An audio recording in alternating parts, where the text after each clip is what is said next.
баҳри дар амал татбиқ намудани дастуру супоришҳои сарвари давлат ҷиҳати беҳбуд бахшидани сифати хизматрасонии тиббӣ аз ҷониби масъулини муассисаи давлатии стансияи ёрии таъҷилии ноҳияи бобоҷон ғафуров дар соли 2019 зиёда аз 30 000 даъват ба қайд гирифта шуда кормандон корбариро дар соли ҷорӣ ҷоннок намуданиянд. бо мақсади таъмини солимии ҷомеа ва саривақт расондани ёрии таъҷилии тиббӣ имрӯз дар ҳудуди ноҳияи бобоҷон ғафуров 13 нуқтаҳои ёрии таъҷилӣ амал карда баҳри сазовор таҷдид намудани 30-солагии истиқлолияти давлатии ҷумҳурии Тоҷикистон дар назди бархе аз марказҳои саломатии ҷамоати деҳот бунёди нуқтаҳои ёрии таъҷилии тиббӣ идома дорад. аз 21 нақлиёти ёрии таъҷилӣ 17 ададаш коршоян буда. соли гузашта аз ҷониби мақомоти иҷроии ҳокимияти давлатии вилояти Суғд 3 адад нақлиёти хизматӣ туҳфа карда шудааст. тавре ки сарвари муассисаи давлатии стансияи ёрии таъҷилӣ иттилоъ дод, соли гузашта ба зиёд гардидани маблағгузорӣ нигоҳ накарда масъалаи сӯзишвории нақлиёт ва дороворӣ беҳбудиро тақозо дорад. ҳамаи нуқтаҳои мо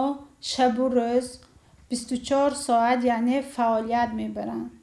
соли ҷорӣ бо дастгирии асосгузори сулҳу ваҳдати миллӣ, пешвои миллат ҷаноби олӣ президенти кишвар Эмомалӣ Раҳмон ва бевосита бо дастгирии мақомоти иҷроии ҳокимияти давлатии ноҳияи Бобоҷон Ғафуров барои харидории сӯзишворӣ ва харидории доруворӣ ба мо 3 баробар аз солҳои гузашта зиёд маблағ ҷудо карда шуд ки ин бевосита баҳри хизматрасониро хубтару бештар намудан мебошад. дар доираи эълон гардидани солҳои 2019-2021 солҳои рушди деҳот, сайёҳӣ ва ҳунарҳои мардумӣ табибони беморхонаи ноҳиявии рақами 5 ҷамоати исфисори ноҳияи Бобоҷон Ғафуров ҷиҳати баланд бардоштани сатҳи хизматрасонии тиббӣ ва муолиҷаи саривақтии беморон тадбирҳои саривақтӣ меандешанд. беморхона дорои 60 кати табобатӣ буда. таи 2 соли охир 2 шуъба ва даромадгоҳи он аз таъмири хушсифат бароварда шуда. бинои ин муассисаи табобатӣ бо системаи ягонаи гармидиҳӣ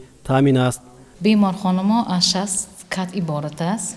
шӯъбаи амрози дарунӣ, шӯъбаи амрози асаб, шӯъбаи бачагона ва 20 кат шӯъбаи сироятӣ.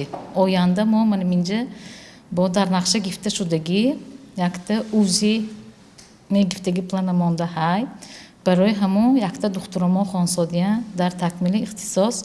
дар вилояти Суғд ноҳияи Бобоҷон Ғафуров аз ҷиҳати масоҳат ва шумораи аҳолӣ калонтарин минтақа ба ҳисоб рафта, роҳбарияти ноҳия ва масъулини муассисаҳои табобатӣ дар доираи 1300 рӯзи корҳои ободониву созандагӣ бахшида ба таҷлили сазовори ҷашни 30-солагии истиқлолияти давлатии ҷумҳурии Тоҷикистон азм доранд ки корҳои сохтмониро дар иншооти соҳаи тандурустии ноҳия хуб ба роҳ монда барои бо таҷҳизоти замонавӣ муҷаҳҳаз гардонидани муассисаҳои табобатӣ корбариро мувофиқи матлаб ба роҳ монанд.